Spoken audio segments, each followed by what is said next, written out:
سورة الله إلى سورة يوسف وسورة الله يتبنات حاجة ترى سورة مركز لاجو ترتيب تيوسو دجين مركز لاجنا يسود دبت هجنا قرآن وسورة الله بيكون طلعت كوبي كنت سورة ده كسهر دجاي كدجنت والترتيب في المصحف غير الترتيب في النزول فنجا علوم القرآن لا يراس ده معروف كقاء أما أصول التفسير قرآن كسيدا وده يسوي حاجة كتاب كقرآن كمصحف كه وموسى كله هردين ودوات قرنا يسها سورة الفاتحة أو الرئيسة دي قرآن أو الرئيسة حاجة سود جدا كسيدا نمك سورة ده يسوي حاجة معليه ما هاي موسى كله هردين ساد فهم كرئيس سورة دنيا waxay soo degtaa inuu hore u soo sheegnay suurat Hud bay ku sii xigtay suurat Yunus suurat Hud suurat Yusuf waxay si dhamaystiraysaa qisadii nabiyada inuu soo dhex jirnay oo nabi Muuse inoogu dambeeyay qisadiisii markaas Ilaahayna uu ku xigsiiyay qisadii nabi Yusuf waa qisaskiisii socday sayno hore u soo xusnay waxa ay soo degtay sanadkii la oranayay caamul xuzn sanadkii murugada qisooyinka nabi maxamed lagu sabirsiinayo hadaad adigu cabatay oo cadawga ka cabatay oo cidaad weyday aad ka cabatay bal hadda eeg cidii ka horeysay miye waxyaabahana soo maray adiga ku soo mareen nin ceel lagu riday mid la adoonsaday mid 7 sano xabsi iskaga jiray bal arimaan miye ku soo mareen ma ima soo maray de hadda adkayso oo laga cuslaa wax ka culus raga adiga ka horeeyay wax tan ka culus baa ku dhacay adigu xijiso weey qisada suuradani ay ka waramayso ahsanul qasas baa Ilaahay ku tilmaamay qisooyinka u wanaag badan sidaasay ka marxaad kacaysa cid walo dhageysataaba al-udaba wash-shu'ara iyo dadka cilmiga hadiya jeer qisooyinka iyo mantiqa iyo dhinacyo badan marka laga eego faniyo badan saasay ka marxaad kacayaan Ilaahay ku cadeeyay subhanahu wa ta'ala waxay iska leedahay waxyaabo la yiraahdo tashwiiq ishqi gelin iyo استخدام الرموز eraya gaagaaban oo Ilaahay u isticmaalayo waraabit almantiqi wax badan bay leedahay waxay ku bilaabantay suuradu manaam Ilaahay uu bilaabay subhanahu wa ta'ala oo cabiraadiisana ay suuradu ku soo gabagaboobi doonto hada ta'wiil ru'yaay kani waa manaamkii aan berigii hore arkay ayaynu ku arki doonaa insha Allah aayaadka aakhirka ee u dambeeya waxyaabaha ahsanul qasas ay ku noqotay hadii aynu qaar ka sii dhaxgalo iyo ta'amulaadka ama fiirinteeda waxa kamid ah midaal eray hadaynu soo qaadano ameerayada qaar kood qamiiski midaal qamiis baa 3 jeer soo noqonaya suurada dhexdeeda qamiiska waxay u isticmaaleen markii hore nabi Yusuf walaalhi inay isku bari yeelaan iyagii baa fadeexadeeyayba oo dhiig bay ku soo daadaadiyeen marka waxay islahaayeen ku cadayseen inanka isaga bahalo cunay laakiin daliil wuxuu noqday waa khiyaamadoodii qamiiskii mar labaad wuxuu noqday kolka hore baraa loo isticmaalay laakiin khiyaamu ku dambeeyay oo daliil noqday haddana isla mar dambe wuxuu daliil noqday baraa'atu Yusuf markii uu ninkii madaxda arkay qamiiskii xagga dambe ka jeexan de waxa muuqatay inuu nabigani bariye qamiiska haddana mar saddexaad waxa loo isticmaalay inuu noqday bushaara kama kaana saabiqan baraa'atan fa huwa al'aana bushaara oo dawaati indhaha loo saaray yacquub ilaahay uu ku bogsiyay subhanahu wa ta'ala ahsanul qasas waxay ku noqotay ama cibarka suuradan iyo ajaa'ibka ay leedahay waxa kamida inaynaan horta u qaadanin qisa la warinayo laakiin hadafkii qisada waxa ay xambaarsan tahay waxa Ilaahay ku cadeeyay aayada 9 innahu man yattaqi wa yasbir fa inna Allaha la yudhi'u ajra al-muhsinin markuu Ilaahay faallada saarayo tacliiqaya warbixinta raaciye wuxuu yiri waxaan idin sheegayaa qofka Ilaahay ka cabsada ee sabra Ilaahay lumin maayo samafalkiisa marka cid wal oo sabir iyo alla ka cabsi kaga gudubta mushkiladeeda Ilaahayna sadkiisu diyaar u yahay uleeyahay sabra sadkii hela Soomaad baqal sadkiisu waa diyaar weeye marka ilaahay ku kalsoona oo sabiro ha quusan bay u taagantay waxa suurada aynu ku arkaynaa arinku sidaynu u socono ama aynu u fikirayno inaanu ahayn uu ku wanaagsan yahay sida ilaahay uu doono subxaanahu wa tacaala marka waxyaabaha qaarkood ayaa xagga hore ka wanaagsan laakiin xagga dambe ka xumaanaya xigmada leh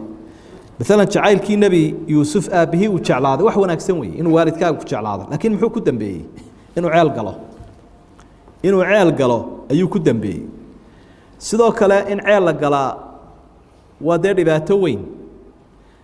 oo markaa qofkii uu arkayo wuxuuna dee musiibo ah laakiin maxay ku dambeysay taasina inuu madaxtooye tago oo halkaa buxbuuxada iyo badhaadhaha uu dhex gala taasay keentay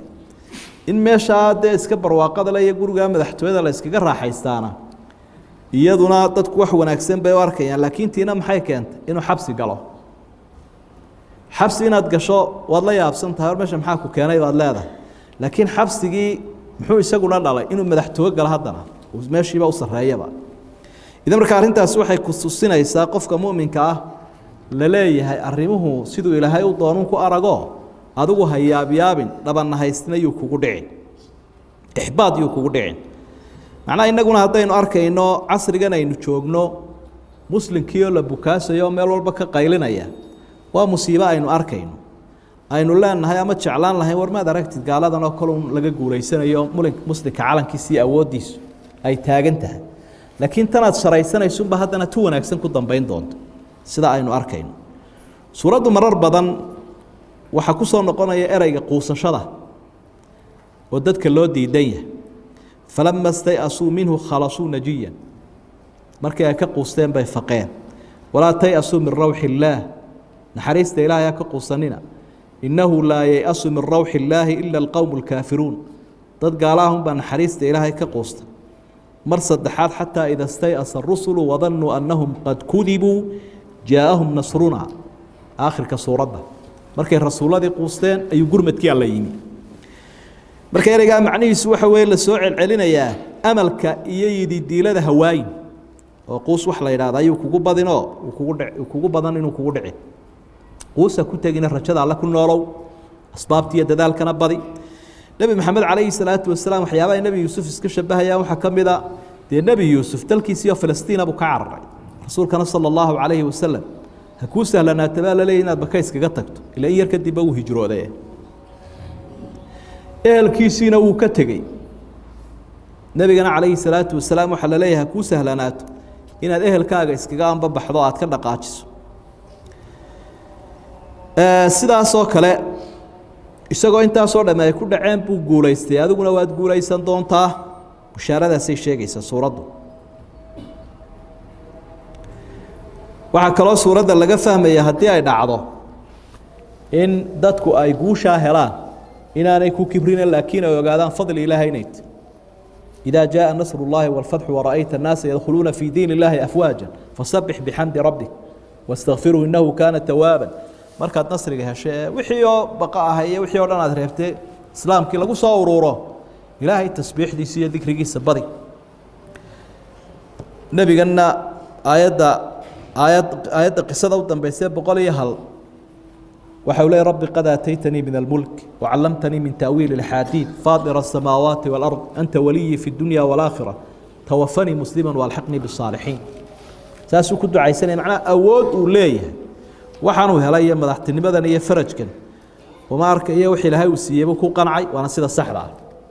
nebi sulaymaan baa wuxuu leeyahay isaguna markuu la yaabay wuxuu ilaahay isugu hagaajiyey madaxtinimada jinka insiga colaalka kala duwan u shaqaynaya haadaa min fadli rabbi liyabluwanii ashkuru am akfur macnaheedu waxa weeyaan imtixaanku kolba noociyuu noqonayaa nooca aad jeceshahay wixii aad jeceshahay markaad hesho ilaahay ha ka goosanin marka waxyaabo badan oo iska hor jeedjeeda ayaad arkaysaa imtixaanka nebigan soo maray mar waxaa lagu imtixaanay sokeeye oo dee waa kuwan waaba ehelkiisiiba ayaaba ugu daran marna shisheeyaa lagu imtixaanayoo duwaba tan la addoonsadayba iyo qaar eryado oo kufsanayaba mar kale waxaa lagu imtixaanay faramadhnaan oo dee waa kan cidlada taagan nin addooni waxba maayo mar kale waxaa lagu imtixaanay hayn uu waxhayo oo ay hoos yimaadeen weliba dadkii shirqoolka u sameeyey imtixaanadaasoo dhan uu ka soo gudbay isagoo weliba diintiisi iyo daliilkiisi iyo dacwaddiisii wada qisadan faa'iidooyin aad u badan bay leedahay rag badan baana wax ka qoray oo qaarkood buxuuf ka qoreen daraasado khaasa qaarna ay kutubba ka alifeen sida sulaym ibnu ciid alhilaali iyo sheekh kale oo taageerayey iyagu waxay ka qoreen ilaa 1200 safxo ama 1200 bog kitaab ku dhow ayay ka qoreen fawaa'idka ku jira suuratu yuusuf macnaha waa 2 mujallad kitaab 2 qaybood ah oo ka hadlayaan suuraddan faa'iidooyinkeeda waa niman mucaasiriina isagoo PDF baan arkay laakiin isagoo daabacan maan arkayn ibnu qayyim raximahullah wuxuu lahaa haddaan sii noolaado insha allah waxaan ka qori doonaa 1000 faa'iido wax gaari kara suuraddan ama qisadan inaanu qorin baa filayaan fawaa'idka wixii alla inooga sahla markaynu aayaadka dul marayno ayaynu midba wax ka sheegi doonaa insha allah wixii culimadu ka yidhaahdeen fawaa'idkaasina waxay u badan yihiin fawaa'id tarbawiya waa ruuxiya qaar ruuxda qofkana u dhisaya tarbiyeynaya sunnada adduunyada iyo soo jireenkeeda baraya qofka suuraddan iyada ah culimadu waxay yidhahaan maa qara'aha maxzuun ilaa suriya can qof kasta oo murugaysani markuu akhriyo hadduu macnaheeda garanayo murugadaasi way ka hadhaa waayo meelun buu helayaa tusaale uga ah qisada markaad u yar fiirsato nebi yuusuf oo rasuul ahoo uma badna laakiin waxay u badan tahay shaksi caadiya oo cafiif ahoo dhowrsoon oo duruufo adag oo soo maray ka dabaalanayay u badan tahay suuraddu taana macnaheedu waxa weeye dadka caadiga ah sida dhallinyaradoo kale inay ku daydaan oo cid walba tusaale ka heli karaysa qofkii ibtilaysnaa ee imtixaan ku dhacay qofkii dhallinyarada ahaa iyo siduu dhowrsoonaanayo qofka dhaqaalayahanka ah qofka qariibka ah ee xigtadiisa la noolaanaya iyo ta ugu sii mudan oo ah qofka madaxda ah dadka mas-uuliyiinta ummadda islaamka waa qisaska ay ka faa'iidaysanayaan wax badan oo cibar iyo cashar ah siyaabaha ummadda loo horkaco ama loogu dulqaato ama loo badbaadiyo aayaad kale halkoodaynu ugu tegi doonaa ilaahay baa subxaanaه wa tacaala waxa uu xusay kitaabkan qur'aanka ah inay aayadahan soo socdaa ka mid yihiin 111 aayadood waaxid waaxid waaxid saddexdaa isku toosan weeyaan tirada aayadaha suuraddani waa aayado kitaabkan uu ka kooban yahay oo markaa kitaabkiina ilaahay wuxuu ku sifeynaya inuu yahay mid cad mucaddana waa ka iman karaa ismiga faacil ficil mucaddaa iyo ficil laazima labadaba abaana oo mucaddaa iyo abaana oo laazima macnaha almubiin waa kii caddaa caddaanka waxaynu uga jeednaa waa kii wax walba isagu waadixa ahaa ee aan lagu marmarsoonayn maba la fahmayaba lama odhan karo lama fahmayo iyo tafsiirkiisii baanan garanin iyo waxa loo jeeda taasi ma jirto cid waliba fahmaysa ciddii loo fasiraaba luqaddii loogu fasira way ku fahmaysa mubiin waa kii wax walba caddaynayana way noqonaysa oo shay walba ilaahay wuu ku saafsaafay maa faradnaa fi lkitaabi min shay tibyaanan likulli shay wax walba uu caddaynaya qur-aanku qur-aankan waan soo dejiyey baa ilaahay uhi iyadoo luqada carbeed lagu soo dejiyey si loo kaso waxa kasaya ciddii qur-aan luqadan ku hadlaysay rasuulka iyo ciddii uu ku dhex noolaa macnaheedu markaa waxa weeyaan uu ka soo baxay nebigu ee ehelkiisa ahaa hadday iyagii kasaan uu ku soo degay dee ummadda kalena way fahamsiin doonaan laakiin nebigii iyo cidduu ka soo baxay luqadoodii midaan ahayn haddii lagu keeni lahaa qur-aanka oo lagu soo dejin lahaa siday u fahmayaan umay fahmeen fasirkiisa adkaan lahaa marka ammaanadan ciddii qaadaysay nebi maxamed ka ag dhoweyd sala allahu calayhi wasalam luqadoodii baa ilaahay ku keenay iyo lacalakum tacqiluun cilladu waxa labaad ay u socotaa luqad wax lagu fahmo oo sal ballaadhan ama mug weyn luqada carabiga ugu fiican waayo ilaahay baa kalaamkiisii u dooray rasuulkana sala allahu calayh wasalam kalaamkiisii baa loo dooray alkitaabu wasunna qur-aanka iyo xadiidka oo labada asal aynu haysanno ah luqadana ilaahay u dooray wa huwa waadicu luqaat luqadahoo dhanna ogow ilaahay isagaa dadka bare luqadda yaa bani aadamka bara ilaahay baa bara subxaana wa tacaala marka ilaahay luqadaha baray dadka qolo walba luqadda u sameeyey tanuu u dooray waxyigiisii lidaalik ummadda islaamku markay baranayaan luqa alcarabiya ama ay jecel yihiin waxa ku keenaya iyagoo kitaabka iyo sunnada jecel ilaahay iyo rasuulka jacaylkaad jeceshay ama qur-aanka iyo xadiidka jacaylkaad jeceshay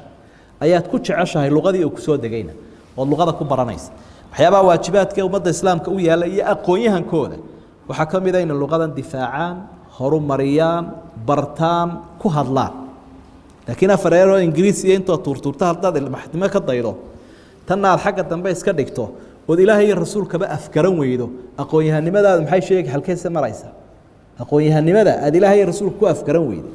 dee wax meel ridan maaha waa maadad yarun marka taana aad baynu u baraarujin lahayn weliba haqaafa alcarabiya iyo luqadii carabiga hadda waa laga sii durkayaa oo waxay isleeyihin malaa tan waxba laguma cuncunayo shaqo laguma helayo luqada caalamiya ma aha markaasaad arkaysaa jaamacadihii iyo iskuulladii iyo ololadee shisheeye ka socdaana waa jiraa oo shisheeyuna waxyaabaha si aan diinta loo fahmin luqa alcarabiya qofka si fiican u fahmaya wuu iska akhrisanayaa waxyigo intii badnayd buu fahmaya laakiin qofka markaan waxba uga bilownayn dee waxyigiina ma fahmaya uu ka caajisaya uu iskaga tegaya marka ujeedooyinka baalkan waxaan la yidhaahdo sariqatu lcuquul ama ghaswu lfukriga duulimaadka maskaxeed bay ka mid tahay dadka in luqada laga fogeeyo carabiga ama ha fahmaan ama yay fahmine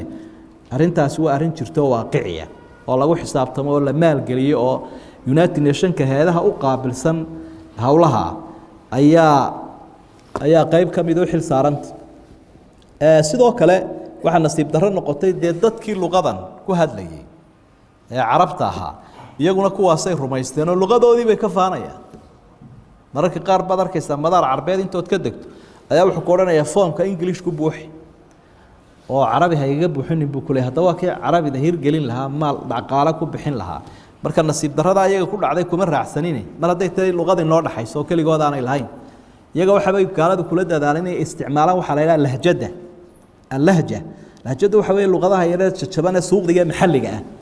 taasay yidhaahdaan taa iska isticmaala taasaa dadku isku wada fahmaya ciyaalkiiyo dumarkuna idinku fahmayaan tan buurbuurane fasaaxi waa olyuskii hore bay ku leeyihin berigaa hore la isticmaali jiray taa iskaga taga markaa masaaridu iyagoo dee mararka qaarkood ku dheeldheelaya qofka markuu af carabi fasiixa ku hadlo waa kuwa dhaa sadaqa allaahu alcadiim macnaha waxay leeyihiin luqada caadiya kuma hadale waxaad ku hadashay qur-aan baad akhriday bay waa nooc dicaayada almuhim taasina waa baraarujin aynu dhallinyarada iyo mutacalimiinta ku baraarujinayno naxnu naqusu calayka axsana alqasas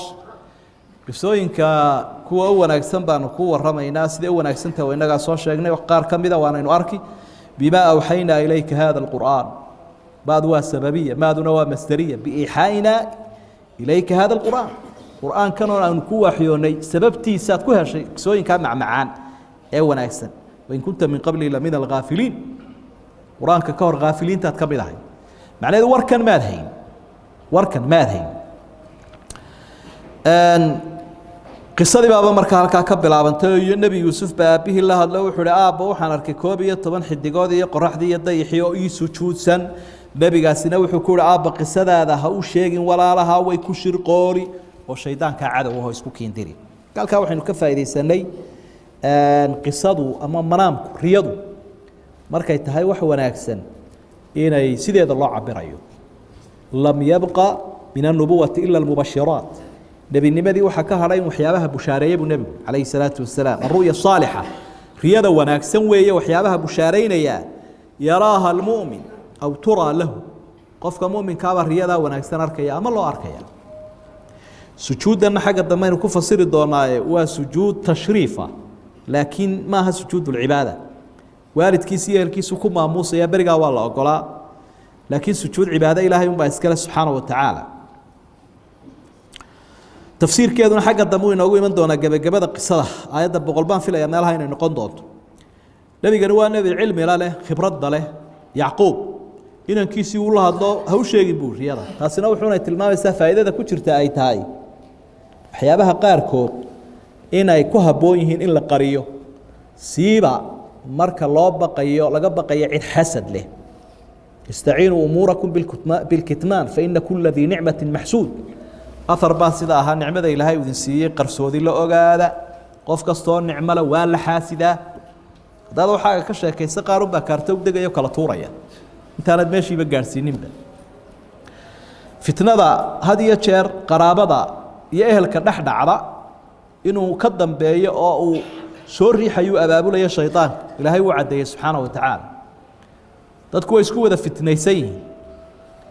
qolaba qolay ku fitnaysantay marka qaraabadu dadka isku fitnaysan bay kamid yihiin dadkii aan kala maarmayn ee iskabayay ayuu shaydaanku isku kicinaya si aanay u kala faa'iideysan inay isugu foognaadaan waa ninka iyo ooridiisii waa labadii isdhalay waa jaarkii waa shuraakadii waxa weeyaan dadkan ehelkaba ah ee wax isu tari lahaa marka tanina waa digniino sidii baa dabeetana uu manaamkii isaga ahaa ku qariyay wixii uu sheegayay baaba soo baxo iyadoon manaamba loo sheeginba ayaabay ku bilaabeenba walaalihii uu sheegayay Soomaaliduna waxay yiraahdeen inaad taqaano waad la joogtaa aabuhu inamadiisa uu yaqaanaa